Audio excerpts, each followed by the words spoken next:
क्या आप अग्निवीर की तैयारी कर रहे हैं और अग्निवीर का एग्जाम लिखने वाले हैं? तो आज अब मैं आपको बताऊंगा कि अग्निवीर में जो समान ज्ञान का जो क्वेश्चन आता है वो कहाँ से क्वेश्चन बनता है।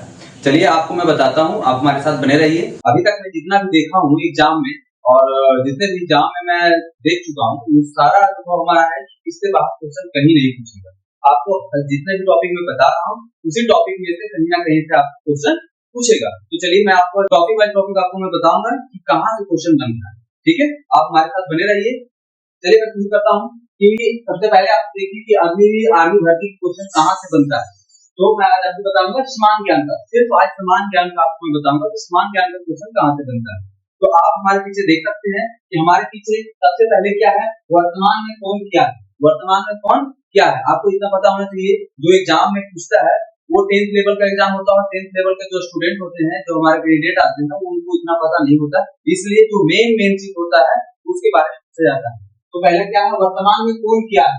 ठीक है, दूसरा है खेलकूद। खेलकूद से किस प्रकार का क्वेश्चन बनेगा। खेलकूद से बनेगा कि T20 वर्ल्ड कप का जैसे अभी चल रहा है, तो उस प्रकार से T20 वर्ल्ड कप का कौन ऑर्गेनाइज किया था, या इसका T20 वर्ल्ड कप कौन जीता था। इस तरीके से क्वेश्चन खेलकूद का आपका बनेगा। ऐसा नहीं है T20 खेल, बैडमिंटन से पूछेगा, फुटबॉल से पूछेगा, टेनिस से पूछेगा, चेस से पूछता है कभी कभी, तो ये सब चीज पूछेगा। दूसरा क्या है, राज्य तथा राजधानी।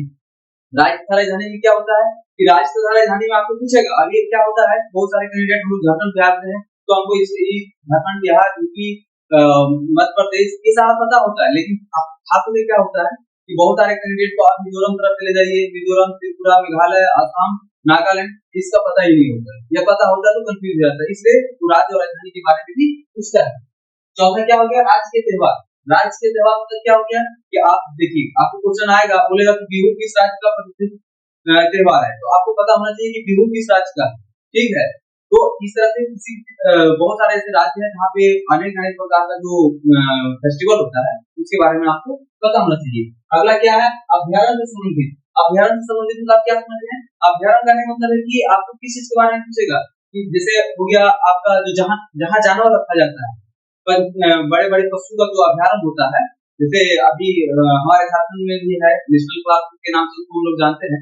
ठीक है, बेतला अभ्यारण्य है पलामू में। तो इस तरीके से जो अभ्यारण्य है, तो अभ्यारण्य पूछेगा कि ये अभ्यारण्य कहाँ है, किस राज्य में स्थित है, या किस चीज के लिए फेमस है। कभी हाथी के लिए फेमस होता है, कभी बाघ के लिए फेमस होता है, कभी जिराफ के लिए होता है, कभी किसके लिए होता है, तो वो चीज आपको पता होनी चाहिए। अगला क्या है, भारत का प्रथम। भारत का प्रथम, भारत का प्रथम कहने मतलब क्या है कि आपको पूछेगा कि भारत का प्रथम राष्ट्रपति कौन था, या भारत के प्रथम प्रधानमंत्री कौन थे।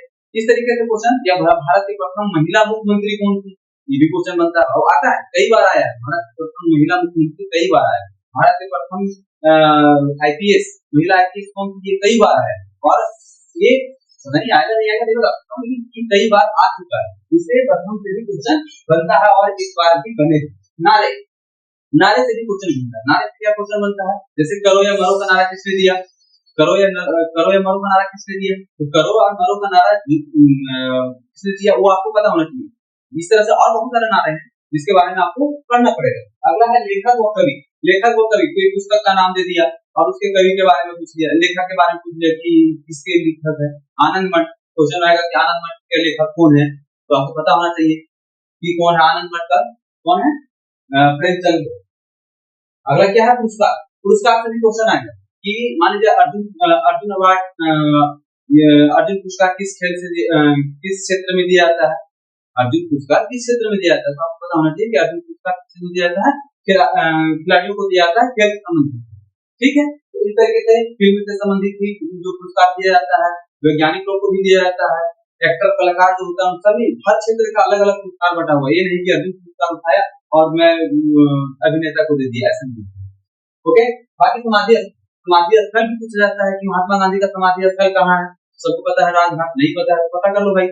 ठीक है, बाकी क्या है कि और जो जैसे जवाहरलाल नेहरू हो गया, ठीक है, लाला लाजपत राय हो गया, ठीक है, तो इस प्रकार से आपका राजीव गांधी का भी आपको पता होना चाहिए। राजीव गांधी का भी कई बार पूछता है, ठीक है, इंदिरा गांधी का।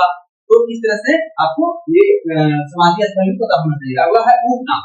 उपनाम मतलब क्या समझते हैं, उपनाम मतलब कि आपका जैसे हम लोग बोलते चाचा नेहरू, किसके नाम, किनका नाम था चाचा नेहरू, तो आपको पता है कि पंडित जवाहरलाल नेहरू। वैसे बापू, बापू किसको बोलते हैं, महात्मा गांधी।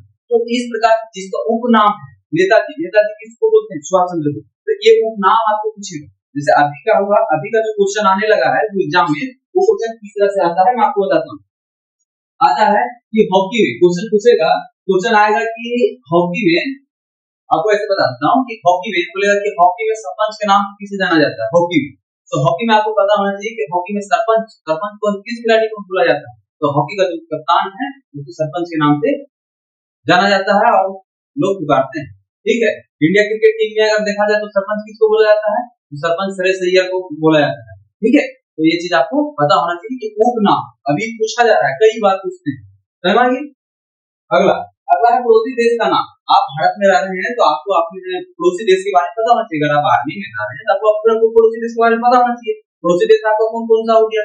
आपको पड़ोसी देश मान लीजिए पाकिस्तान है, अफगानिस्तान है, बांग्लादेश है, श्रीलंका है, चीन है, इस तरह नेपाल है, भूटान है। तो आपको जो पड़ोसी देश है उसके बारे में आपको पता होना चाहिए। साथ ही साथ उस राज्य के राजधानी और वहां का जो करेंसी है, यानी रुपया, हम लोग इसे क्या बोलते हैं? भारत में रुपया बोलते हैं, पाकिस्तान का भी रुपया है, बांग्लादेश का क्या है? टका। ठीक है, तो इस तरीके से जो उसका करेंसी है उसके बारे में आपको पता होना चाहिए। ठीक है, ओके। अगला क्या है? ये चीज तो हो गया। दूसरा है ये हो गया नदी से। क्वेश्चन क्या है? नदी से भी क्वेश्चन पूछता है। नदी से क्या क्वेश्चन पूछता है? बोलेगा कि हाँ भाई ये बताओ सबसे लंबी नदी कौन सी है? आपको पता होना चाहिए।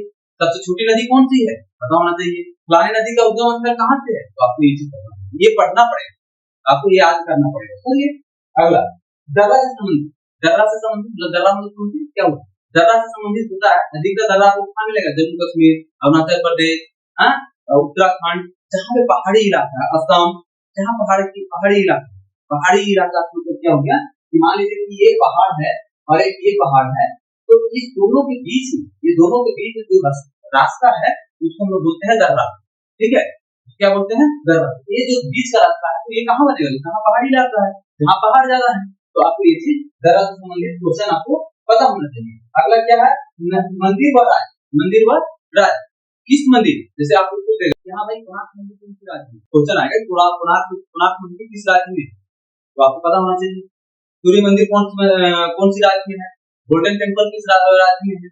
ठीक है, कामाख्या देवी मंदिर कौन सी राज्य में है? तो आपको ये चीज पता होना चाहिए, तब जा करके आपको ये क्वेश्चन का सही जवाब दे सकते हैं। अगला क्या है? ओलंपिक से। ओलंपिक से ही क्वेश्चन पूछता है। ओलंपिक से भी क्वेश्चन पूछेगा कि जैसे पूछेगा कि हाँ ओलंपिक में गोल्ड मेडल लाने वाली महिला कौन थी, या डबल मेडल जीतने वाली महिला कौन थी? समझ रहे हैं? तो ये चीज आपको वहां पे पूछेगा। अच्छा, उसके अलावा आपको पूछेगा प्रमुख लड़ाई भारत पाकिस्तान का युद्ध कितने बार हुआ? 2 बार हुआ। ठीक है, कौन सा हुआ, कब हुआ, ये चीज हमें पता होना चाहिए। समझौता, कौन सा समझौता कब हुआ? शिमला समझौता हुआ ना।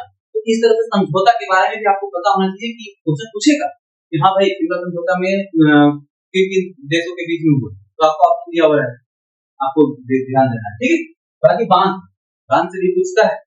बांध बहुत बार पूछता है, हर बार पूछता है, इस बार भी पूछेगा, इतना मान के चलिए। बांध से पूछेगा। ठीक है, बांध से जैसे अभी कौन सी नदी पर बना हुआ है? भाखड़ा नागा बांध किस नदी पे बना हुआ है? समझ रहे ना? अगला क्वेश्चन है समझौता से हो गया। तो कुल मिलाकर के समान ज्ञान में आपको इतना ही, इन सभी पॉइंट से ही क्वेश्चन पूछेगा। जितने भी समान ज्ञान का क्वेश्चन बनेगा बाहर से कहीं जाएगा, इसी के अंदर से आपको जो तो सारा का सारा क्वेश्चन जितने भी बनेगा, 15 हो 20 हो, इससे ज्यादा पूछना नहीं है। तो जितने भी क्वेश्चन आपका बनेगा इसी से पूछेगा, इससे बाहर आपको कहीं नहीं जाने की जरूरत है। आप कर क्या सकते हैं? आप हर टॉपिक को अलग अलग तरीके से, अलग अलग सेपरेट वीडियो, सेपरेट पीडीएफ या कहीं से भी आप एक क्लियर कर सकते हैं। बहुत समय है अभी। अगर वर्तमान में किया है, वर्तमान में बोल देगा कि हाँ भाई बताओ यूपी का मुख्यमंत्री कौन है, सबको पता हो। लेकिन वही अगर आपको पूछ देगा कि मिजोरम का मुख्यमंत्री कौन है, नागालैंड का मुख्यमंत्री कौन है, तो नहीं पता हो। तो इसीलिए वर्तमान के बारे में आप भारत में हैं, आप आगे में जा रहे हैं, भारत के कोने कोने में जाएंगे और आपको पता होना चाहिए फलाने देश के बारे में या फलाने राज्य के बारे में आपको, आपके पास कितना नॉलेज है, आप कितना ज्ञान रखते हैं। समझ रहे हैं? तो आज मैं आपको ये चीज बताया हूँ, और अगले जो बाकी जो साइंस है, मैथ है या रीजनिंग है, इन सभी का भी मैं वीडियो आपके पास लेकर के आऊंगा। आपको मैं बताऊंगा कि किस प्रकार से क्वेश्चन बनते हैं और कहाँ से क्वेश्चन समझ में आ रहा है? तो आप अगर चाहते हैं कि और आपको इसी तरह सेपरेट जानकारी मिलते रहे तो मैं आपके साथ जुड़ा रहूंगा। आप हमारे साथ जुड़िए और मैं आपको बताते हैं। जय हिंद।